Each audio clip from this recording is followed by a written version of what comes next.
my name is Billie the Rabbi from another planet. Please like, share, and subscribe, and ring the little bell so you're notified when new videos drop. This is a Doctor Who video, so I'm assuming you like Doctor Who. If you do like Doctor Who and you like more Doctor Who, you'd like to own Doctor Who, I'm doing Doctor Who DVD giveaways for the next couple of months while this series of season of Doctor Who's running, season 12. This week we are giving away David Tennant's first season, season 2 with Billie Piper. Doctor Who at its finest. Really Doctor Who at its finest. David Tennant just coming right out the bat with this just fantastic portrayal.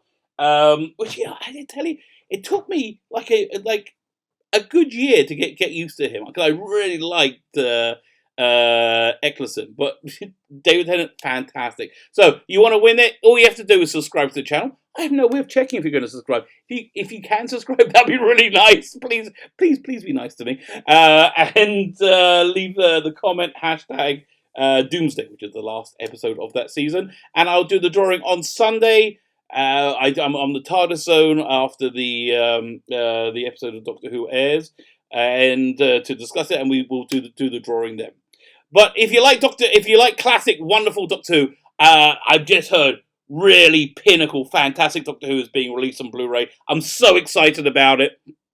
It is season 14. Now, season 14, that's from 1976, 77, and if you got into Doctor Who from 2005 onwards, you haven't seen the original series, this is it. This is pinnacle prime Doctor Who. This is where I think everything really came from. Actually, to be honest with you, the show that Art Russell T Davies showed, I think Julie Gardner, when they started talking about it, was City of Death, and that was kind of their template. But City of Death came from this era. This era is the Philip Hinchcliffe era. He was the producer. This is his third year as producer, so he's very comfortable. Robert Holmes is the script editor. They work fantastically together. Robert Holmes has this wonderful gothic sensibilities, which shines through in all his work. And again, if you're not familiar with classic Doctor Who, this is the step to get. So let me run through the season and tell you what the story is involved. The first story, 4-part story, is The Mask of Mandragora. It's set in Italy. They shot it in Wales, in Port Merion, because it looks very Renaissance-y, Italy-y. And this is, I think, probably looking at the story, this is the weakest story in the season. It's a pretty darn good story. I'll give it a 7 out of 10. The Doctor, I haven't seen it for years and years. The Doctor accidentally picks up a sentient evil energy called the Mandragora Helix when he stops off somewhere, and then he accidentally takes it with him to Renaissance Italy. Absolutely fantastic episode. It starts as the pairing of Tom Baker and Liz Sladen, the Doctor, and Sarah Jane Smith. Again, this is the archetypal Doctor Who Doctor companion combination. Although my favorite companion for Tom Baker is his next one, which is also in the set. So yeah, this is a good story. Let me look at what DVD extras there are on it. So, by the way, this book, I mean, it's being outmoded now because they got the Blu-rays coming out. This one is great for Tennant. They got so already they have a fantastic making of, something about talking about the TARDIS, big on the inside. Now and then, I remember watching this one. It's really cool where they take you to see scenes where that were filmed, and you see what they look like now. The normal stuff. I'll go over the extras that are going to be on this box set later. So next story is The Hand of Fear. The only thing I don't like about this book, by the way, they do it in alphabetical order rather than a chronological order. So it's actually quicker to me look things up chronologically, because I'm such a sad Doctor Who fan. So The Hand of Fear was Liz Sladen's final story. Obviously, there was a lot of pre-publicity that she was leaving, because she is in peril like every 20 minutes in this episode. This is set on contemporary Earth, and where what happened in it? There was a hand. I remember there being a hand in it, and it had to be reactivated by the power of a nuclear generator. It was written by Bob Barker and Dave Martin, who invented K9, and then they went on to invent Wallace and Gromit. So, you you guys have done well. So again, this is the second weakest story on the set, and it's still a pretty darn good story. This is the one where Sarah Jane leaves, and the leaving is really weird because they had such a close relationship. Her leaving scene is really cold. It's funny. It's weird. And I think what they wanted to do was this was so painful for the Doctor that he just had to rip the band-aid off quickly. But saying I would watch right after this. I would watch the it's on the DVD I'm giving away. School Reunion, the David Tennant story where they meet again, and you see what happened after that final scene. Really interesting. But next we get into let me see what the extras are or the Hand of Fear. They have wow. They have like a 50-minute making of. And then bits and bobs, nothing great, but that's a long making of. Wow. Okay. Yes, I guess they're going to have a lot of retrospective stuff. Okay, so next we get one of the greatest Doctor Who stories of all time. This has got to be in the top 10. The Deadly Assassin. This is a really weird one. It's so different from all other Doctor Who. Firstly, there's no companion in it. It starts off with this really incredible voiceover with Tom Baker and his scroll. It's a Doctor going back to Gallifrey, and this is where Gallifrey basically is invented at this point. Gallifrey up until this point was totally different. It was very sparse and aloof. But this is where like the modern Gallifrey, which is rife with corruption, really came from. And this is a masterclass of how to bring modern day politics into Doctor Who, because this is clearly, was it 76 this went out? So this will be when was Watergate? Yeah, in the 70s in general, there was a real feeling of the institutions of government were not as wholesome, as wonderful as we hitherto thought them to be, but they were really like just these deep political machinations and corruption, and it's very similar in a lot of ways to the Manchurian Candidate. The Doctor goes to Gallifrey, and I'd love to run you through the whole story. It's just so wonderfully gothic, and he gets embroiled in an assassination plot for of the president of the Time Lords of Gallifrey, and okay, this isn't really a spoiler, and this is the story that brings back the Master for the first time, who hadn't been seen for several years because Roger Delgado, the person playing the Master, had died, and so they didn't know what to do. They didn't just regenerate him; they had him as a this like decaying, decapitated corpse. And the final part of it, the third part, which got them in real trouble at the time, takes place it's so ahead of its time. Takes place in a virtual reality. This is 1976.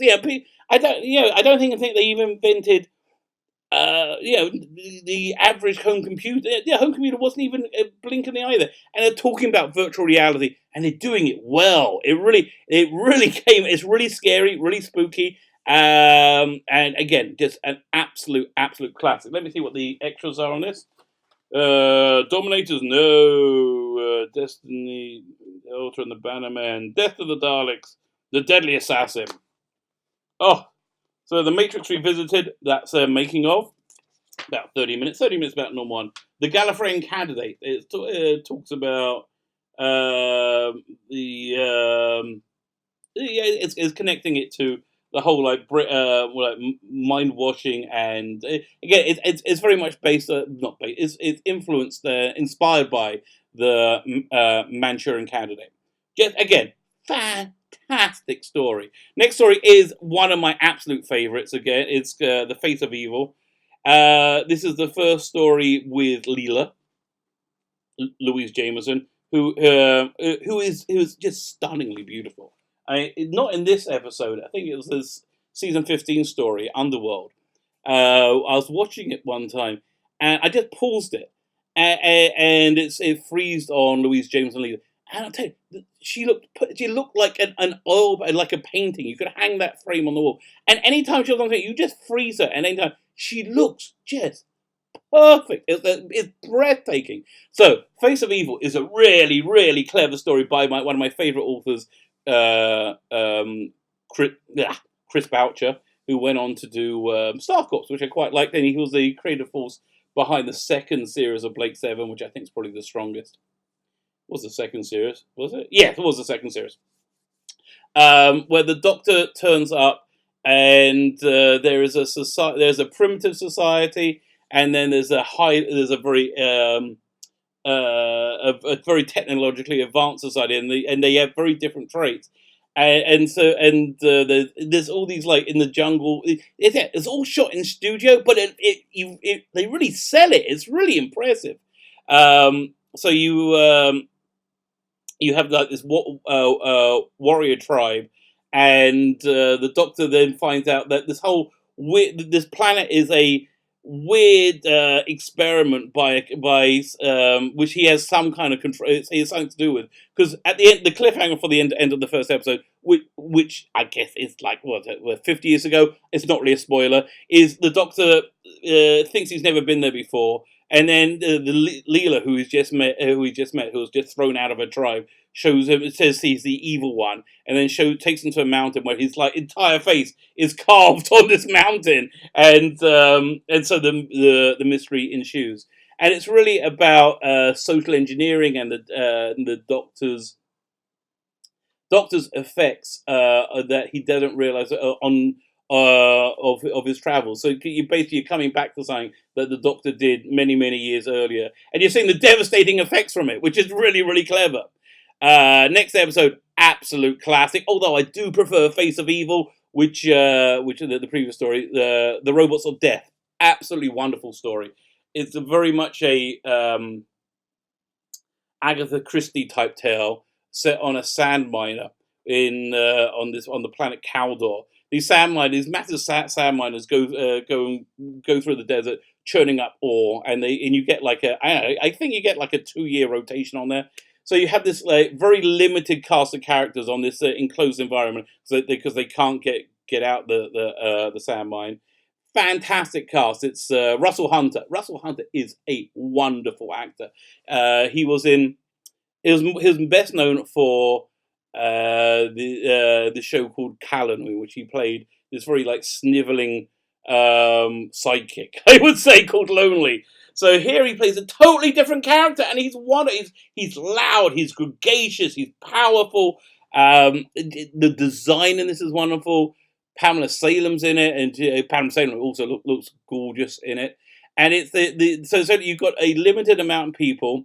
Oh, there's also another actor in it I really, really love, who went on to play the Doctor one time in a Big Finish Doctor Who Unbound. Okay, I'm clicking on Wikipedia. They're going to, it was it. David Collins is in it. Also, Brian Croucher. Wow, what a cast! What an absolute knockout cast. So they're trapped on this mine, and they have all these robots. So this whole society is based around robots. Their servitors, and the idea that the robots may have gone bad and may be killing people one by one is just so utterly terrifying. It just so completely works. Finally, the last episode of the season is another absolute classic by Robert Holmes, The Talons of Wing Chiang. This is a 6-part story. It's set in Victorian London. Just divine. And so the Doctor takes Leela back to Victorian London. There's a very, like, Pygmalion type relationship with the Doctor and Leela, where he's, like, showing her the universe. And the wonderful thing about Leela is she's very primitive and very intelligent, and it's so, she doesn't have experience, but she's got this wonderful intuitive intelligence.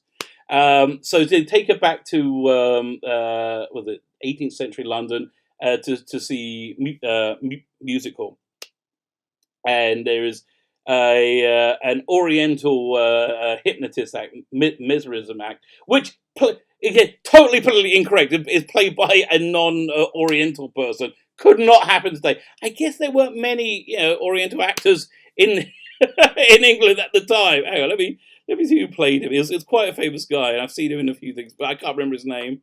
It is not him.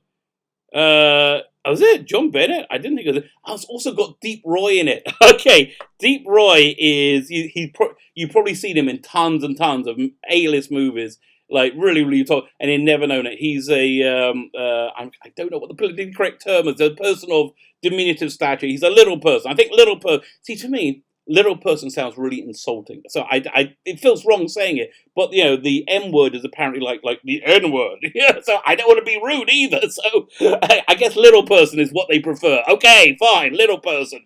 And so he was in this. He was also in Blake 7, but he was all around England at the time. English TV at the time. Whenever he wanted like a small guy, you would always get him. So he and I think he was most visible in the Johnny Depp version of Charlie and the Chocolate Factory, when he played all the Oompa Loompas. It's fine. Okay, so you have this Oriental mesmerist, and there's a evil warlord from the 50th century.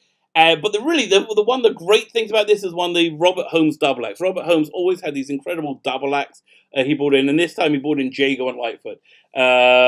What's the? I was just going to say the names, and I realized didn't know their full names. Professor Lightfoot and Henry Gordon Jago. Henry Gordon Jago is the owner of the theater that the evil Lee Sin Chang is in, the Oriental chap. And Professor Lightfoot is a police pathologist, absolutely divine. If you love that, if you like their pairing together, go over to bigfinish.com, www.bigfinish.com. They have, I think, 8 series of Jago and Lightfoot adventures, absolutely sublime. They're all fantastic. They're all fantastic. Unfortunately, Trevor Baxter, who plays Professor Lightfoot, died a few years ago, which is really a great shame. Okay, so let's see what extras are on this disc.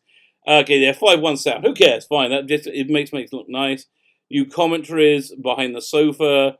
Our Sarah Jane. Oh, that's lovely. So they're going to do a whole feature on on Sarah Jane, which I think would be absolutely wonderful. Who's Doctor Who Revisited? Who's Doctor Who was a Doctor Who documentary from 77.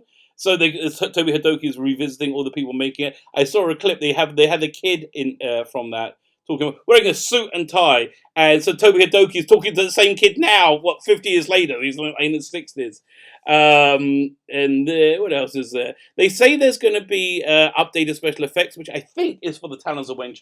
Oh, I forgot. I stopped looking at what DVD extras they had on the Talons of Wing Chiang. So you have. Oh, they did a special release of Talons of Wing Chiang as well. So you got a bunch of stuff. Right, fine. Well, even on the original version, it was a 2-disc release. Okay, let's see what they have.